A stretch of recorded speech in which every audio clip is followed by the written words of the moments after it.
Hello అండి, welcome to my channel Om Sai.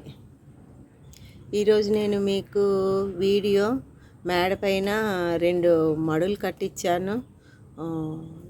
దాన్ని ఎలా ఫిల్ చేసుకున్నాను ఏంటి అన్నది చూపిస్తాను. మామూలుగా మేడ పైన అంటే మనం ఎక్కువగా మట్టి అది వాడకూడదు కదా, ఎక్కువ బరువు అది ఉంటుంది. సో ఏం చేయాలి మనం అప్పుడు? ఎక్కువ వెజిటబుల్ వేస్ట్, ఇంకా ఫ్రూట్స్ వేస్ట్, ఇంకా ఆకు లీఫ్ కంపోస్టు అవి వేసుకోవాలి. మామూలు కుండీలలో అనుకోండి కొంచెం కొంచెం మనము మట్టి కొద్దిగా అటు అయినా మట్టి ఎలాగో తక్కువే పడుతుంది, మొక్క చిన్నగా ఉంటుంది. పెద్ద మడులు 4 feet ఉన్న మడులు అవి అంటే మనము చక్కగా మేడ మీద కాబట్టి మేడ బరువు పడకూడదు, కాబట్టి మేడ మీద బరువు కుండి బరువు పడకూడదు కాబట్టి వాటిని తేలికైన వాటితో నింపుకోవాలి. మాకు ఎక్కువగా మామిడి చెట్లు ఉన్నాయి. ఇంటి లోపల 3 మామిడి చెట్లు ఉన్నాయి. కాంపౌండ్ వాల్ అనుకొని ఒక బట్ట ఉన్నది, సీతాఫలం చెట్టు ఉన్నది, ఇంకా పనస చెట్టు ఉన్నది. వీటి ఆకులు ఎప్పుడూ రాలుతూనే ఉంటాయి. మా మొక్కలకి ఎప్పుడు లీఫ్ కంపోస్టే ఎక్కువగా ఉంటుంది. ఇవి కాక మళ్ళీ మేడ పైన పాదు మొక్కలు అవి పెడతాం కదా, అవన్నీ కూడా రాలిపోయి వేస్ట్ చేసి ఎప్పటికప్పుడు ఎక్కువ ఉంటాయి. అది శంకు చెట్టు ఒకటి నాది బాగా పెద్దగా ఉండింది, నేలపై నుంచి మేడపై దాకా వచ్చింది. దాన్ని ఇంకా టైం అయిపోయింది, బాగా ఎండిపోయింది. అదైతే 2 సిమెంట్ కుండీలు పెట్టాను అన్నాను కదా, ఒకటైతే ఆల్మోస్ట్ దాంతోనే వేసేసి 2 100 రూపీస్ బ్లాక్ టబ్స్ ఉంటాయి, వాటితో వేసాను. అది ఆల్రెడీ ఫిల్ చేశాను, అదైతే వీడియో తీయలేదు. దాంట్లో ఏ మొక్కలు వచ్చాయి ఏంటి అన్నవి చూపిస్తాను. ఇంకోటి ఆల్రెడీ ఫిల్ చేసేది వీడియో తీశాను, అది ఎలాగొచ్చింది అన్నది మీకు చూపిస్తాను. ఇదిగోనండి, ఇదే బావి వరలతో కట్టిన వాటర్ ట్యాంకు, టెక్స్ ట్యాంకు పెట్టించాము. 2 వరలు ఉంచేసి దీన్ని మొక్కలకి వాడదాం అనుకుంటున్నాను. దీనికి ఆల్రెడీ అవుట్లెట్స్ ఉన్నాయి, 2 ఉన్నాయి, వాటర్ అది పోతుంది. నేను చక్కగా దీన్ని మామిడాకులతోనూ ఇలా తీసేసిన పాదు మొక్కలతోనూ వాటితోనూ ఎలా నింపుకున్నాను అది చూద్దాం, మేడపైన బరువు పడకుండా.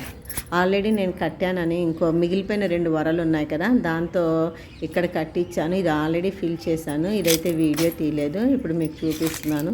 ఫుల్గా దీంతో శంకు చెట్టు, పెద్ద శంకు చెట్టు ఉండింది, దాన్ని వేసి నింపేశాను. చూడని సగం అరిచేయి దాకా కిందకి కుంగిపోయింది. శంకు చెట్టు ఆకులు కదా, అవి తొందరగా కంపోస్ట్ అవుతాయి. మామిడాకులు అయితే టైం పడుతుంది. దీని లోపల చక్కగా శంకు చెట్లు ఒకటి వచ్చేసాయి, మళ్ళీ పాదు మొక్కలు కంపోస్ట్లో ఉన్నవి వచ్చాయి, దోస మొక్కలు, సొర మొక్కలు వచ్చేసాయి. దానిలాగానే ఇది ఎలా నింపుకున్నాను చూడండి. ముందు అవుట్లెట్కి ఒక బ్లూ కలర్ మూత, అదిగోండి అది అడ్డం పెట్టాను, మట్టి అవుట్లెట్కి అడ్డం పడకుండాను. ఒక లేయరు పల్చటిది కొద్దిగా మట్టి వేశాను, అంతా పరిచేసాను, ఒక లేయర్ మట్టి. దీనిపైన ఇప్పుడు మన దగ్గర మామిడాకులు ఉన్నాయి కదా, చక్కగా మామిడాకులు లాలుతుంటాయి, అవన్నీ వేసుకుంటున్నాను. చూసారా, పెద్ద బుట్ట ఒకటి ఉన్నది, ఆ బుట్ట మీద మామిడాకులు అవన్నీ వేసేసుకుందాం. దీని తర్వాత ఇంకా మేడ తుడిచిన చెత్త చెదారము అవి ఉన్నాయి, అవన్నీ కూడా వేసుకుందాం. పాదు మొక్కలు పీకేసినవి ఉన్నాయి, అవన్నీ కూడా వేసుకుందాం. మనకి మేడ మీద అయితే నింపుకోవడానికి ఎప్పుడూ రెడీగా ఉంటుంది. మనకి ఆకులకి కొదవే లేదు. ఇప్పుడు మా మేడలో పెద్ద పెద్ద మడులు కానీ పెద్ద బ్యాగులు కానీ నింపుకోవాలంటే నేను ఇదే ప్రాసెస్ వాడతాను, ఇలాగే నింపుకుంటాను. మామిడాకులు వేసాను కదా, మళ్ళీ పాదు మొక్కలు అవి మేడ తుడిచిని వేశాను, మళ్ళీ మామిడాకులు వేసాను, మళ్ళీ కొన్ని పచ్చగా ఉన్న గ్రీన్స్ అవి వేసాను. సో ఇప్పుడు మనం లీఫ్ కంపోస్ట్ నా దగ్గర తయారైంది, 4 5 లీటర్స్ పెయింట్ డబ్బాలు ఉన్నది. ఆ లీఫ్ కంపోస్ట్ కూడా తేలికత ఉన్నది, దాంట్లో కూడా ఎక్కువ ఆకులతో. ఈ లీఫ్ కంపోస్ట్ తయారవడానికి నాకైతే దగ్గర 6 నెలల పైనే పట్టింది, ఇంకా ఎక్కువే పట్టింది. సో ఈ లీవ్స్ మీద అంతా కూడా ఈ పెయింట్ వేద్దాం. ఈ చిన్న చిన్న 5 లీటర్స్ పెయింట్ డబ్బాలు అవి, వాటితోటి ఒక 5 6 ఉన్నాయి, అవి వేద్దాము. ఇంకొక కొంచెం పెద్ద బ్యాగ్ ఒకటి ఉన్నది 10 kgsది, అది కూడా వేసేద్దాము. మొత్తం ఇలాగంతా ఎక్కువ వేసుకొని ఇవి మొత్తం ఈ ఆకుల మీద వేసుకొని ఒక 2 లేయర్స్గానే సరిపోతుంది. మనకు అంత ఎక్కువ వేసినా కానీ సరిపోతుంది. ఈ కింద ఉన్న ఈ ఆకులు కూడా ఓవర్ ద టైం దగ్గర ఒక 6 నెలలు అలా గడిచిపోయేసరికి దీనిలాగే తయారవుతుంది. సో ఒక లేయర్ ఇలా పరిచేసాను, ఆల్మోస్ట్ నిండిపోయింది. తర్వాత నా దగ్గర కొద్ది చార్కోల్ కూడా లాండ్రీ వాడు ఇస్త్రీ చేస్తారు కదా, వాడి దగ్గర ఉంటుంది. ఈ లాస్ట్లో వాడు కుప్ప పెడతాడు, అది తెచ్చుకొని అది వేసేసాను. దీని మీద మళ్ళీ కొంచెం వేసుకుందాం, మళ్ళీ కొంచెము మట్టి అది వేసుకుందాం. ఇలా తయారైన కంపోస్టు మొక్కలకి బాగా బలము వస్తుంది, చాలా చక్కగా కూడా పెరుగుతాయి. నా దగ్గర కేర్దోస్ విత్తనాలు ఉన్నాయి, ఆ విత్తనాలు అది చల్లుదాం అనుకుంటున్నాను. అవి వేసేసరికి అవి కొద్దిగా ఎదిగి పైకి వచ్చేసరికి చిన్న ఆకులు కదా, అవి కొంచెం కంపోస్ట్ అవుతాయి. ఇవి బాగా పెరిగాక మళ్ళీ ఇంకేమన్నా పెద్ద పాదు మొక్కలు అలాంటివి ఏమన్నా పెట్టుకోవచ్చు అని అనుకుంటున్నాను. సో విత్తనాలు అవి వేసాము, పైన మళ్ళీ కొద్దిగా మంచేసాము, వాటరింగ్ చేసుకుందాం ఇప్పుడు చక్కగా.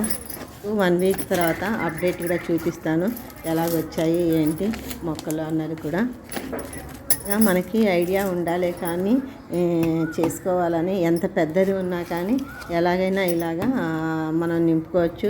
ఆకులు అవి ఉంటే పర్వాలేదు, లేకపోతే మనం ఎక్కడన్నా కలెక్ట్ చేసి తెచ్చుకోవాలా, లేదంటే వెజిటబుల్ మార్కెట్లో తెచ్చుకొని వాళ్ళ దగ్గర పాత కూరలో తెచ్చుకొని అది కంపోస్ట్ కింద చేసుకొని వేసుకొని ఇలా తేలిగ్గా నింపుకోవచ్చు. 1 వీక్ తర్వాత చూడండి, మీకు చిన్న చిన్న మొక్కలు అయితే మొలిచేసాయి. మట్టి కూడా చూసారా కొంచెం కిందకి దిగింది.